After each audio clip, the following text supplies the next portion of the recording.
அப்படி போடு. கரப்பான் பூச்சிகளை கதற விடும் மோடி. இனிதான் அரசியல் களமே சூடு பிடிக்க போகுது. நேரடியாக பாஜகவை எதிர்க்க துணிந்த அண்ணாமலை. நடந்தது என்ன? எடப்பாடி பழனிசாமிக்கு எதிராக பொங்கி எழுந்த சி.வி. சண்முகம். அதிமுகவில் தொடரும் பரபரப்பு. புலம்பி தள்ளும் தொண்டர்கள். பாஜகவும் காங்கிரசும் சேர்ந்து சூழ்ச்சி. அன்புமணியால் தமிழக அரசியலில் ஏற்பட்ட பரபரப்பு. என்ன நடக்கிறது அரசியல் களத்தில்? வாங்க இந்த வீடியோவில் பார்க்கலாம். அதற்கு முன்பாக நமது சேனலை சப்ஸ்கிரைப் செய்து கொள்ளுங்கள். அன்பு தமிழ் நெஞ்சங்களுக்கு அன்பு வணக்கம்.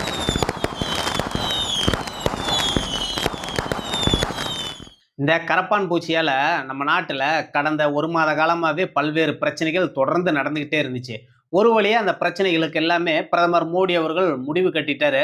கரப்பான் பூச்சிகளும் அவங்களுடைய போராட்டத்தை விலக்கிக்கிட்டாங்க. கரப்பான் பூச்சிகளோட கோரிக்கை என்னன்னா, மாணவர்கள் மீது போடப்பட்ட அத்தனை வழக்கையும் ரத்து பண்ணணும், பாஸ்போர்ட் எல்லாம் முடக்கக்கூடாதுங்கிறதான். பிரதமர் அவர்களும் விஷயத்தை ஏத்துக்கிட்டாரு.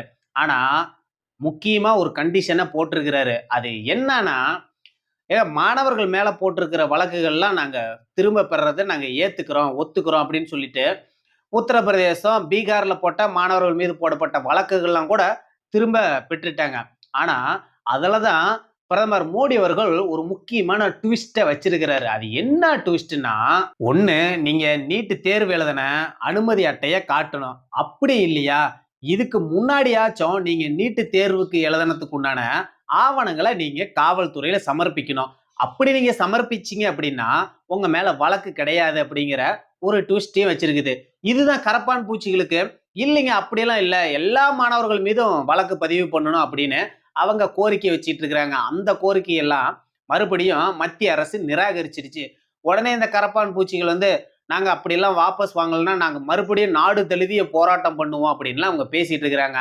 ஆனா இதெல்லாம் மத்திய மோடி அரசு அடிபணியாதுங்கிறது நம்ம அவங்களோட செயல்பாடுகளை பார்க்கும்போதே நம்மளால புரிஞ்சிக்க முடியுது. ஆனா இதெல்லாம் அப்படி இருக்கும்போது மத்திய நீர்வளத்துறை அமைச்சர் ஒரு விஷயத்தை பேசினாரு. இங்க தமிழக அரசியல் களமே பத்திக்கிட்டு எரியுது. திரு அன்புமணி அவர்கள் பாராளுமன்றத்துல ஒரு கேள்வியை கேட்டாரு. அந்த ஒரு கேள்வியில இங்க தமிழக அரசியல் களமே பரபரப்பா காணப்பட்டு இருக்குதுன்னு தான். இதுல எல்லா அரசியல் கட்சி தலைவர்களும் ஒவ்வொரு கருத்துக்களை பேசிக்கிட்டு, அதுவும் இல்லாம இன்னும் ஒரு படி மேல போய் எவ்வளவு வன்மமா பல தலைவர்களை திட்ட முடியுமோ அந்த அளவுக்கு இங்க தமிழக அரசியல்களும் சூடாயிருச்சு. திரு அன்புமணி அவர்கள் பாராளுமன்றத்துல என்ன கேட்டாரு? 2018 தீர்ப்புல தமிழ்நாட்டோட அனுமதியே தேவையில்லைன்னு சுப்ரீம் கோர்ட் தீர்ப்பு இருக்குது. இதுக்கு என்னங்க உங்களுக்கு விளக்கம்? கர்நாடகா டேம் கட்டுறன்னு சொல்லி வராங்க அப்படின்னு ஒரு கேள்விதான் கேட்டாரு. உடனே இந்த மத்திய நீர்வளத்துறை அமைச்சர் என்ன சொன்னாரு? ஆமாங்க, 2018 தீர்ப்புல மற்ற மாநிலங்களோட அனுமதி தேவையில்லைன்னு தான் இருக்கு அப்படின்னு அவர் ஒரு பதில சொல்ல, உடனே இங்க தமிழ் அரசியல்களும் பரபரப்பாயிடுச்சு. அவரு சொன்னவரு ரொம்ப தெளிவா ஒரு பதில சொல்லியிருக்கணும். அதெல்லாம் விட்டுட்டு இவர் இப்படி சொன்னதான். உடனே திரு அண்ணாமலை அவர்களும் மத்திய நீர்வளத்துறை அமைச்சர் பேசின பேச்சுக்களை அவரு கண்டிச்சு பேசியிருந்தாரு. இதெல்லாம் காங்கிரஸ் பாத்தீங்கன்னா கர்நாடகாவோட தேர்தலுக்காக செய்யக்கூடிய வேலை அப்படிங்கிறத ஒரு விஷயத்த சொல்லி அவர் பல்வேறு விஷயங்கள் அண்ணாமலை அவர்கள் இந்த காவேரி விவகாரத்தை பத்தி பேசினாரு. பேசுனதுன்னு தான் பேசினாங்க. இங்க இருக்கக்கூடிய இந்த பாஜகவை சேர்ந்த அண்ணாமலைக்கு எதிர்ப்பாளர்கள்லாம் இவங்கெல்லாம் உடனே கிளம்பிட்டாங்க. அண்ணாமலை பெங்களூர்ல ரியல் எஸ்டேட் பண்றாரு, அங்க ஒரு நிறுவனம் நடத்திட்டு இருக்கிறாரு, அதனால அங்க பாதிப்பு வந்துருன்னு இவர் காங்கிரஸ் எல்லாம் எதுக்க மாட்டேங்கிறாரு, இவர் பாஜகவை மட்டும்தான் எதுக்குறாரு அப்படின்னு இங்க ஒரு கூட்டம் வந்துருச்சு. மத்தியில இன்னைக்கு ஆளுங்கட்சியா இருக்கிறதே மோடி அவர்கள் தான். இன்னைக்கு அவரையே நேரடியா அவங்களோட தவறுகளை சுட்டி காட்டும் விதமா அண்ணாமலை அவர்கள் ஒரு கேள்வியை கேட்டிருக்கிறாரு. உடனே இங்க கர்நாடகா காங்கிரஸ் எதிர்த்து கேள்வி கேட்கல, அது இதுன்னு சொல்லிட்டு, இன்னும் குறிப்பா சொல்லப்போனா பாஜகவில் இருக்கக்கூடிய கல்யாணராமன்கிற ஒருவர் அண்ணாமலை அவர்களுடைய மனைவியை எந்த அளவுக்கு கொச்சையா பேச முடியுமோ இப்படி எல்லாம் பேசிட்டு இருக்கிறாங்க. ஆனா அரசியல்ல 1000 கருத்துக்கள் விமர்சனங்கள் அரசியல் ரீதியா வைக்கணும். இதுதான் அரசியல் தலைவர்களுடைய மாண்பு. இதை விட்டுட்டு ஒரு கடைமட்ட தொண்டன் மாதிரி ஒரு குடும்ப பெண்களை பத்தி அவதூறா பேசுறது, இது நம்ம துளியும் ஏத்துக்க முடியாது. அவங்க வீட்டிலேயே பெண்கள் இருக்கிறாங்கிறத அவரு உணர்ந்தாரு அப்படின்னா அவரு இந்த விஷயங்கள் எல்லாம் பேச மாட்டாரு. இதைதான் அண்ணாமலை அவர்கள் தெளிவா பேசினாரு. ஏன்னா அதுக்கு முன்னாடி நாள் தான் அப்துல் கலாம் ஐயா அவர்களுடைய நினைவில்லத்துல போய் அவர் கர்ச்சீப்ப தலையில மாட்டுறதாம். உடனே இவர் இந்து விரோதி. இவர் உடனே திராவிட கட்சிக்கு கூஜா தூக்க போயிட்டாரு.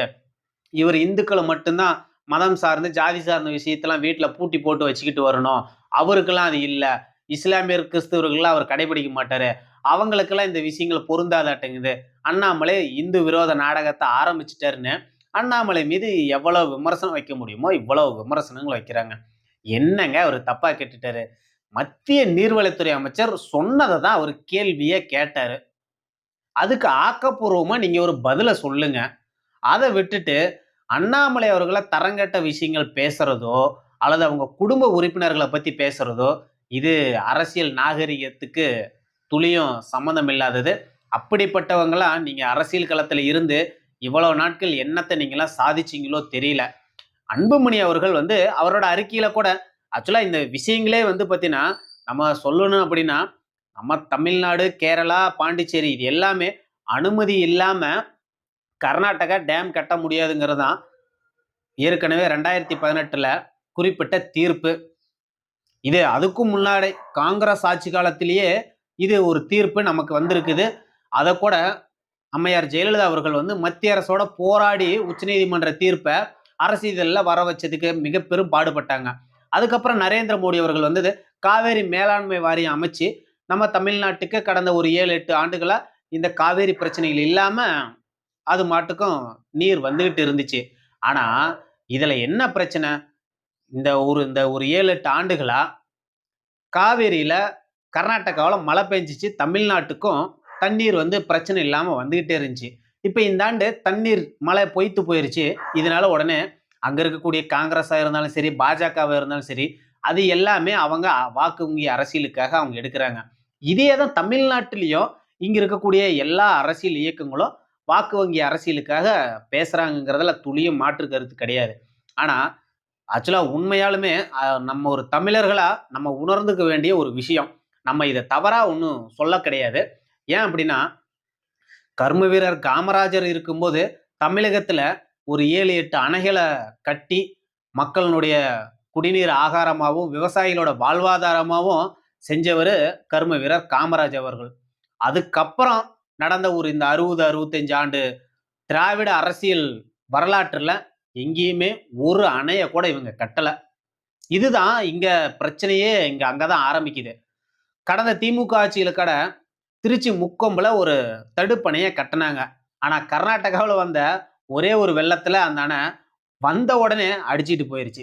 இவங்க இப்படிதான் இவங்க எல்லாம் தமிழகத்துல அரசியல் நடத்திட்டு இருக்கிறாங்க. தமிழர்கள முட்டாளாக்கி ஏமாத்தி இவங்க எல்லாருமே ஒரு அரசியல் பண்ணிட்டு இருக்கிறாங்க. கிட்டத்தட்ட நம்ம தமிழகத்துல ஒரு காவேரி படுகையில 1000க்கு மேற்பட்ட ஒரு சின்ன சின்ன தடுப்பணைகள் கட்டணமாவே கிட்டத்தட்ட ஏறத்தாழ ஒரு 50 டிஎம்சி தண்ணிய நம்மளால சேமிச்சு வைக்க முடியும். அது நமக்கு பல ஆண்டுகளுக்கு குடிநீர் ஆகாரமாகவும் விவசாயிகளுக்கு பயனளிக்கும் வகையில இது இருக்கும். இதை எல்லாமே இங்க இருக்கக்கூடிய அரசியல்வாதிகள் வந்து பேசுறதும் இல்ல, செய்யறதும் இல்ல. அதுல செய்யறதுலயும் மிகப்பெரிய ஊழல். ஆனா நம்மளோட உணர்வுகள தூண்டிவிட்டு தமிழகத்திலயும் சரி, கர்நாடகாவிலயும் சரி, அங்க இருக்கக்கூடிய மக்கள வச்சு இவங்க அரசியல் வியாபாரம் தான் பண்ணிட்டு இருக்கிறாங்களே தவிர, ஆக்கப்பூர்வமா எந்த ஒரு விஷயத்தையுமே இங்க தமிழகத்துல பண்ண மாட்டாங்கங்கிறதான். காமராஜர் காலத்துல கூட காவேரியில் ஒரு சில இடத்துல சின்ன சின்ன தடுப்பணைகள் எல்லாம் கட்டி இருக்கு. அந்த இடத்துல இன்னைக்கும் மின்சாரம் உற்பத்தி பண்ணிட்டு இருக்கிறாங்க. அப்படி பல இடங்கள் காவேரி படுகையில இருக்கு. ஆனா அதுக்கு உண்டான இடங்களை தேர்வு பண்ணி பல இடத்துல சின்ன சின்ன தடுப்பணைய கட்டணும் அப்படின்னா மிகப்பெரிய தமிழகத்துக்கு வரப்பிரசாதமா இருக்கும்.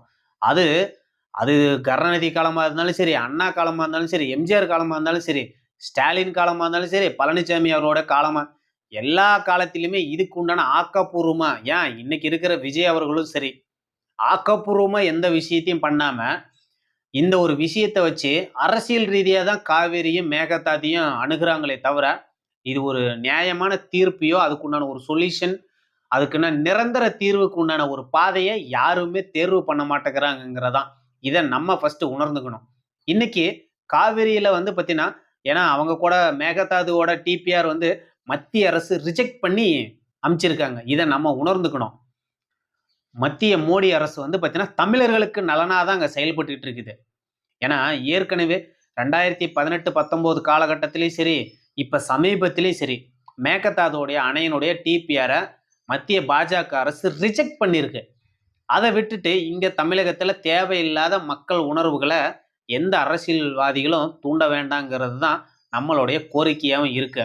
அது மட்டும் இல்லாம இன்னைக்கு அதிமுகவில் மிகப்பெரிய பூகம்பம் இன்னைக்கு ஒன்று வெடிச்சிருக்கு. அது வெடிச்சது யாருன்னு பார்த்தீங்கன்னா சி.வி. சண்முகம் தான். ஏன் அப்படின்னா இன்னைக்கு இபிஎஸ் அவர்களே ஆளுமையா இருக்கிறதுக்கு சரியில்லை, நீங்க கட்சியை வழிநடத்துறதுக்கு எந்த விதத்திலும் லாய்க்கு இல்லை, நீங்க வீட்டு பெண்களை வந்து கொச்சைப்படுத்தும் விதமா நீங்க வந்து பேச வைக்கிறீங்க, எழுத வைக்கிறீங்க. ஏன் உங்க வீட்டுல பெண்கள் இல்லையா? உங்க வீட்டுலலாம் இப்படிலாம் வந்து கேட்க மாட்டாங்களா? நீங்க இப்படிலாம் எழுதுறத வந்து ரசிக்கிறீங்க அப்படின்னு அவரு அவரோட ஸ்டைல்ல சி.வி. சண்முகம் அவரு எப்படி பேசுவார் நமக்கு தெரியும்ல. அவரோட ஸ்டைல்ல அப்படியே பட்டாசு மாதிரி வெடிச்சு தள்ளுறாரு இபிஎஸ் மேல. இதெல்லாம் நியாயமா? இதுதான் கட்சியை வழிநடத்துற லட்சணமா? இதெல்லாம் அம்மா அவர்கள் இருந்திருந்தா ஒரு நிர்வாகியோட வீட்டு பெண்கள் மேல இந்த மாதிரி ஒரு தவறான விஷயத்த பேசினாவோ எழுதினாவோ சும்மா விட்டுருப்பாங்களா? இதுதான் வந்து அம்மா வளர்த்தன கட்சியை வழிநடத்துற லட்சணமானு அவரு பல விஷயங்களை புரிஞ்சு தள்ளுறாரு.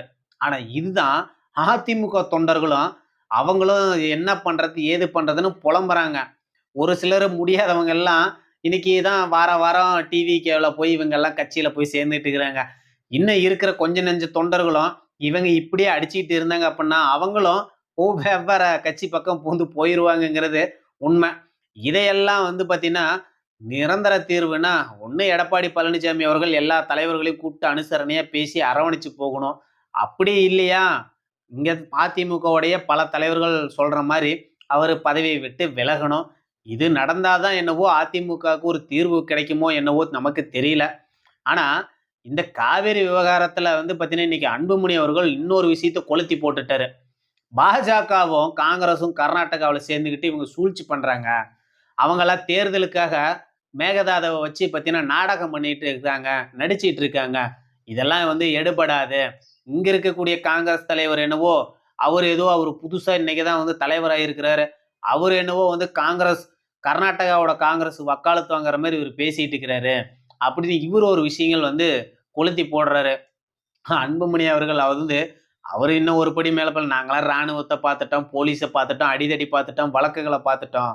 அதனால இங்க இருக்கக்கூடிய காங்கிரஸ் தலைவரோட பேச்சுக்கெல்லாம் நாங்க ஒன்றும் பயந்தெல்லாம் ஒன்றும் போறதில்ல. இங்க நேரடியா வந்து கர்நாடகா காங்கிரஸை கேள்வி கேளுங்க. மத்திய அரசை கேள்வி கேட்குறீங்களா?